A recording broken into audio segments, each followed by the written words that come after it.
Good. He was better yesterday, so we'll see as the week goes, but feel good about it. And then Mikey Keene was one of the guys that traveled. Is Yeah. he like full go in terms of was he available and could he vie for that number two spot at some point? Yeah, he's healthy. He feels really good, so we'll see how that goes throughout the year and what we want to do in that situation. Stay on the left with Isaiah. Program's long been kind of known for having the fundamentals. And obviously, there were tackling issues. How have you seen that kind of progress, and like, how do you fix that? Yeah, I mean, you go back to last week. Thought tackling was outstanding, and one of the things we really hit on beginning of the week, beating space, tackling their speed and space. We didn't do a good job of that, and it really comes down to angles. The angles that we take, the pursuit angles that we take, and trusting those angles.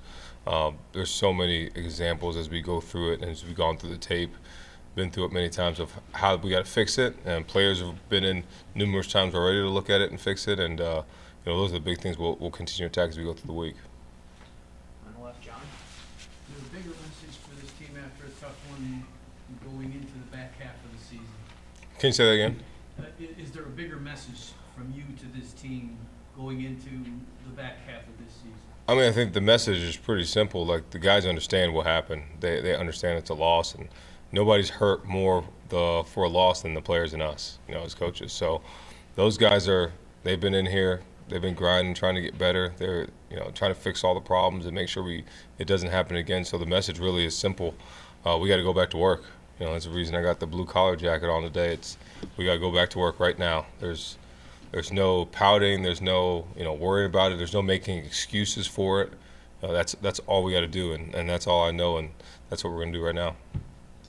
Over on the right here, Dennis. Sherrone, after looking at the tape and everything, what do you guys kicking yourself the most about after seeing everything Saturday? Yeah, I think defensively, exactly what I said, tackling. It was just, that we're much better than we played. We're much better than we are. But credit to them, like I said, that just no excuses. They played good. They executed. Then offensively, finishing drives. You have the first drive was 3 and out, and then the second drive you go 12 plays and you don't score. Against a team like that, you got to go score. You can't get in 3rd and 4 and then get a penalty and push it back in 3rd and long and have a sack. So it's just the big moments. You got to execute the little details, and that's what those big games come down to. Is that what the opening drives? What's your view? You guys have had struggles on the opening drives this year. Yeah, just got to continue to execute those little things in those moments. On the right here, Aaron. Yeah, for the Oklahoma loss, you guys assessed kind of the offensive line. You changed maybe a little how you approach Bryce. What are the changes that are going to come out of this loss? Yeah, I think the biggest thing is continue to look at what you're doing, how you're doing. I thought we did a good job of putting people in position, moving guys around, but we got to continue to do that. Continue to challenge the O-line, continue to challenge everybody in the rooms. It's not just one position, right? It's everybody. So we'll all do it together and fix it. On the right here, Tony.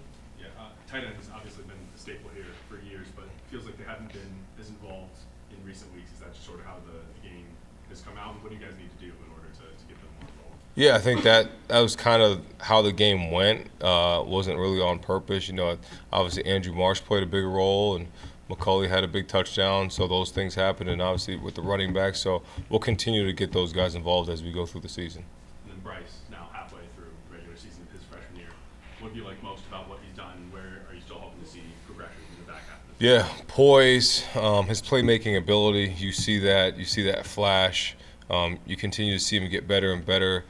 Put a little bit more on him this week in terms of RPOs and things that he was doing, and he did a good job making those decisions, and he'll continue to do that. So, but just those little decisions, like even on that, that 3rd down and 9, don't take the sack. It keeps you in field goal range, and the interception, just an ill-advised throw he doesn't need to make. So those things will come, and again, this is his 6th game, but we'll continue to help him and push him, and he'll continue to push himself to make it better. In the front here, Ryan.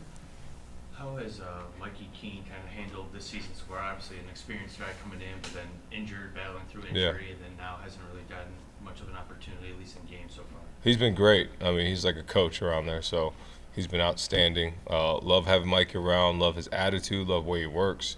I mean, he goes on scout team, and he just does his part. He controls the offense. He controls so he does everything he can to help the team. So he's been outstanding. Back right, Andrew. what is the concern level about to face a Washington team whose quarterback, can run and throw it away? Yeah, I mean, when you're facing a team like that, you gotta be ready. He's dangerous. He's dangerous running the ball. He's dangerous throwing the ball. He's dangerous when it's a scrambled play. So we got to do a great job containing him and making him uncomfortable in whatever facet we decide to do that in. That's going to be the key to stopping, winning the game, and then obviously stopping the run with the running back, because he's dangerous and he can make you miss. He can run you over. So it's going to have a concerted effort to hone those two in and win the game. On the left, Chris? Seems like all your goals are still in front of you. Do you tell that to those guys, and have they heard that message? Yeah, they have. I mean, right after the game, the biggest thing is, you look at everybody in their eyes and they're looking right at you. They're focused. Everybody's disappointed.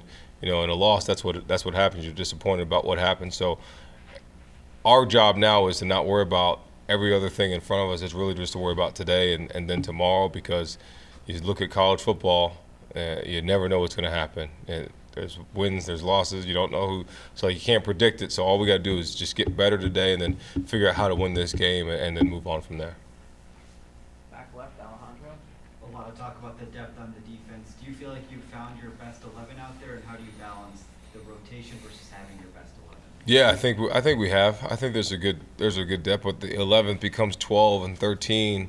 When you get guys like Rod Moore back, and you're moving Jay Sean around, and you're putting Jimmy Roller, because Cole Sullivan's one of those with Ernie. So there's a good balance to moving everybody around and putting them in. But I think we've got a good plan how to handle that going forward.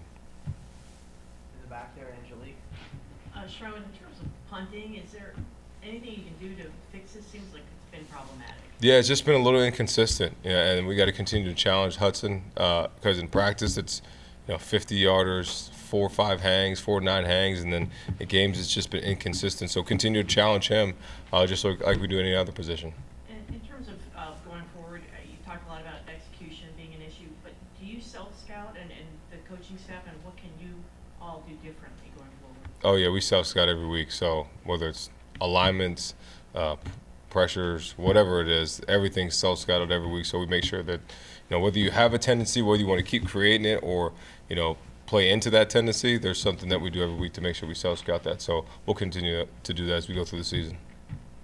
Over on the right here, Aaron? On that note, hindsight's obviously 2020. Do you feel like we were too aggressive defensively considering USC? I mean, you could say that, but then you look at the week before, we're pretty stout, and I think there's not. I mean, you could say that, but then you go back to games like Alabama. I think it was the same pressure percentage that we had against them, against a quarterback that was pretty dangerous. So it's really all about doing your job, right angles, and then the good mesh of both. So I don't think that was really the case. I think we just got to execute.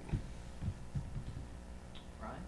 Well, where have you seen this offense evolve from the start of the year, and where do you think it can still continue to grow? Yeah, I think obviously you've seen some playmakers evolve. I think you've seen some guys really step up that you hadn't seen in the beginning of the year. Don McCulley's really stepped up. Andrew Marsh obviously is a true freshman making plays, and we've seen what Justice Haynes can do. So I think just continuing to put guys in position to make plays, and then involving the tight ends like we're going to keep everybody off balance and continue to make the offense better.